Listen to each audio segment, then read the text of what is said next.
the other story that people have been endlessly blogging about is the Philip Seymour Hoffman thing, and some of it has been very thoughtful, but a lot of it is, this is my experience, so it has to apply to everyone else equally. The people that don't know Philip Seymour Hoffman presume to know everything about what he was going through. And I do think that if you're an addict, there's more of a kind of a kinship there because you've been through similar circumstances. But what bothers me is that everybody thinks they're an expert on it. There's that Matt Zoller Seitz wrote an article. I think he's the editor at Roger Ebert now. I've always had disagreements with him. Years ago, he posted something like they're planning on making a darker Superman, and he said, "What a terrible idea." And I posted, "Well, I think it's a great idea. If you want the happy, wholesome Superman, you've got 5, 6 other movies you can go to. Why don't you try something different with Superman?" And he just blew his lid over it. And then in the end, he ended up liking the Superman movie, and I didn't like it. So that was strange. Anyway, that is weird. So he wrote an article that said all of these people that say that what a waste when it comes to Philip Seymour Hoffman's death, you don't know what the hell you're talking about, and it shows a complete lack of empathy. And I was one of those people that wrote what a waste. So I was seriously thinking of commenting, but I didn't because I didn't want to start anything because he's God in his own mind. But I have the forum for a show, so I'll express what I think right here. Okay, please do. I want to hear this. I think if Philip Seymour Hoffman saw what he did to himself, he would think it was a waste. I think saying that it was a waste in no way shows a lack of empathy that he's dead. I think to say that it's a waste meant that he had something to live for. If you have nothing to waste, there's no reason to live. And I think he would look at his children, he would look at his career that he has, and he'd say, I have so much to lose. But he's dealing with this demon that won out, on him. And it happens all the time to addicts.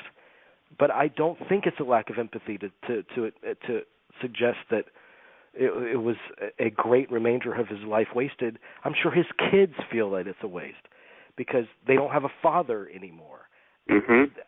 That expresses empathy. So I don't get that argument. Now, I do know that everybody's playing like armchair psychologist, and most people are completely full of shit that are doing that. But I wasn't trying to play armchair psychologist by saying that, what a lot of life that he had left and a lot of contribution he had left to give. So that's my feeling about it. Yeah, and I agree with that. I think first of all, that he was able to win out for 23 years, though, is a considerable achievement. I did not know about this till a couple months ago. I had no idea about his demons. I did not know about that.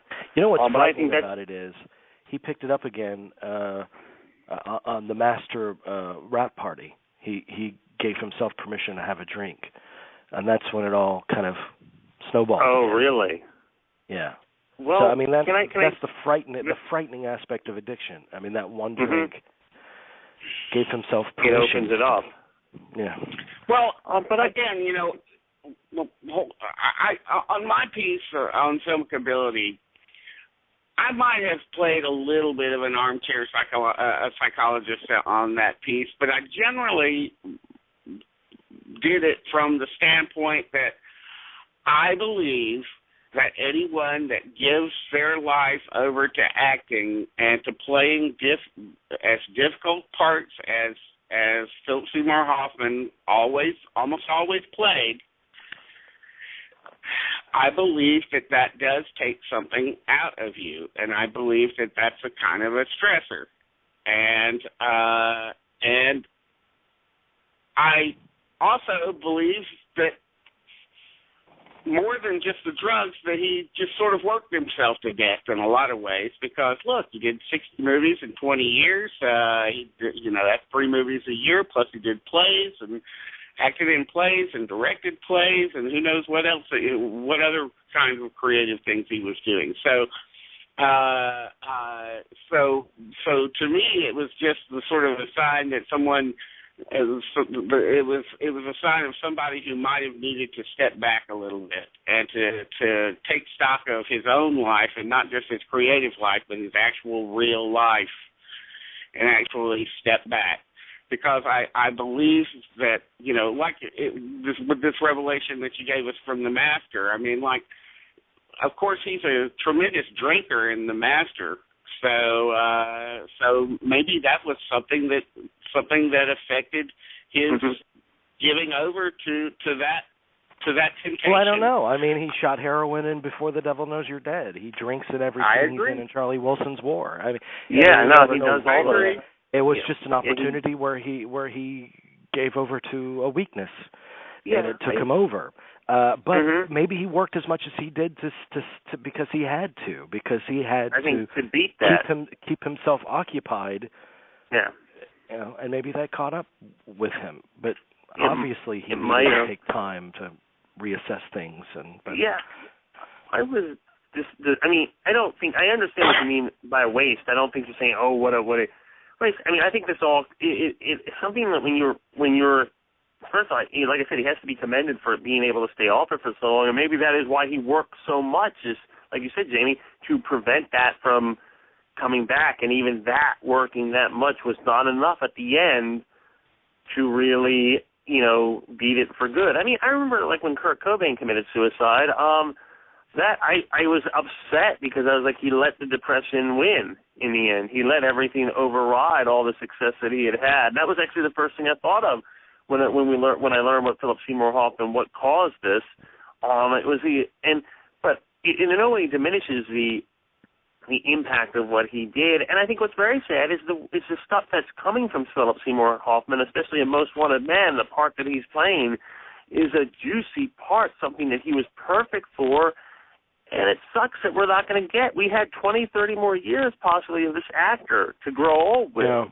But I also think a lot of not most artists, but a lot of great artists are tortured people in some way. Yes. I mean, and in the self-afflicted realm of tortured. And I think they use work as a form of catharsis for them. Mm-hmm. I want to bring up something that Jerry brought up, and bringing up Kurt Cobain's death. Okay, well, after Kurt Cobain died, did you see a whole lot of people like saying? Of course, we didn't have the internet really back then, but not really. But did you see a whole lot of people? Do you see a lot of people even now like saying Kurt Cobain, what a stupid asshole, fucking junkie? They didn't do that. They haven't done it with almost any musical artist. Why is that? I mean, like, everybody thinks it's absolutely cool that Keith Richards is still walking around, even though he had tons of addiction problems. And almost every musical artist has an addiction problem in some way or form. Is that just considered by most people to be part and parcel with being a musical artist? And are the rules different for movie artists? Why are the rules different? What about painters? What about dancers? Fucking waitresses and waiters. They're all fucking hooked on coke. Don't forget writers. Cocaine is like all the way through the restaurant industry. I mean, I know don't forget writers. Huge leap there, but what I'm saying is, what I really don't like is all these people just going back around and saying, yeah, I once loved him, but now I think he's a junkie, so I'm hating. And I don't like that. Well, I don't like that either. That's the lack of empathy. As far as the quote about the waste and everything like that, I think it is a waste. It's a shame and a waste. It is. And there's nothing wrong with saying that. There's no judgment in that. No, there's no judgment. Let's bring up another thing. What if Robert Downey Jr. and it would look like there were a long time there he might have ended up. And we celebrate him for cleaning up his act and everything. We celebrate a lot of these people, especially in the movies, as cleaning up their act. They go straight and everything, and we celebrate that. But what if Robert? There's a time, it looks like 10 years ago, that Robert Downey Jr. might have OD'd. Yeah. I mean, it looked like he would be, or he would have been, there was a time now, can you imagine what that was like? And Dean, even though we didn't have the internet back when Cobain died, there were a number of people who might not have, who we were all disappointed, though, that he had succumbed to that. Sure. But I mean, no one, I don't remember there wasn't a negative outcry, but there were people like myself, and I remember talking to a friend of mine at the time, we were disappointed. I mean, we were sad, but we were also disappointed that he allowed, with all the great success that he had, that wasn't enough to counter what he was feeling. Nobody hates Janis Joplin. Nobody hates Jimi Hendrix. Nobody hates Jim Morrison. So you're getting a sense that people are dismissing Philip Seymour Hoffman because he was a junkie? I do think that also, and I also think that there's a certain sort of body thing there too. But that's my issue, where I think they look at him as a big old fat guy, so they fucking hate him anyway. So I think there's part of that there too. I haven't read any negative stuff on him. I mean, I've just read a delusion. I've seen a lot of comments.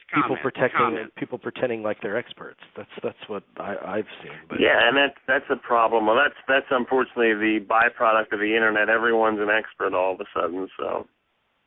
But hey, listen. I rewatched Charlie Wilson's War last night, actually, because it was on TV. I liked it a lot more the second time I watched it. I wasn't taken by it the first time, but man, I just took such great delight in watching him in that movie. I mean, just his look and the far too short ties that he wore. Yeah, that was great. And everything. He chose all of his clothes for all of his movies. For everything he did, he chose the clothes. Like he controlled the look of every single one of his characters. So I mean, and you can feel that commitment to his characters in all of his movies. Yeah, I mean, and to go back to the prospect of Robert Downey Jr. Okay, so Robert Downey Jr. got clean. Listen, this ain't the movies, folks. Life doesn't end when the good ending comes. See.